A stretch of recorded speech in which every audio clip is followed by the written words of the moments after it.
Jack Roberto at Barbie Fortesa, totoo nga bang hiwalay na? Kapapasok pa lamang ng bagong taon ay isang malungkot na balita na agad ang sumalubong sa mundo ng showbiz.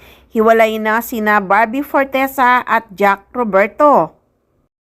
January 2, kinumpirma ni Barbie na totoong naghiwalay na sila ng kanyang boyfriend na si Jack matapos ang 7 taon nilang relasyon.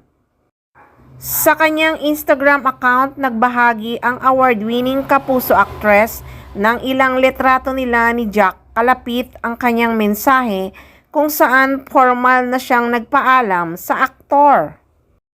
Post nga ng actress, "Don't cry because it's over. Smile because it's happened."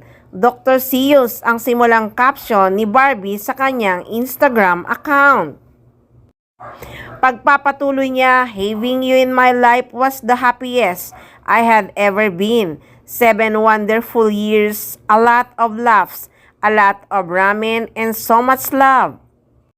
Your love was exceptional, but sometimes good things fall apart so better things can come together. Beautiful goodbye." At Jack Roberto, sabi pa ni Barbie.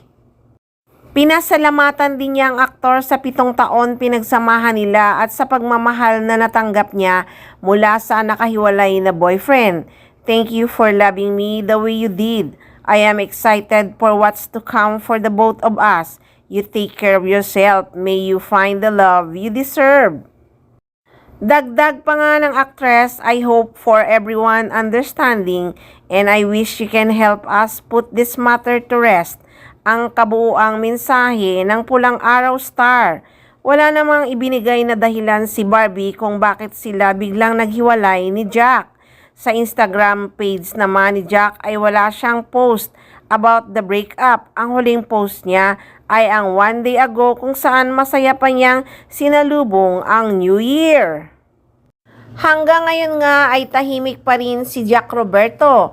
Inaabangan ngayon ng mga netizens at kanilang mga fans kung kailan magsasalita ang aktor sa hiwalayang issue nila ni Barbie Fortesa.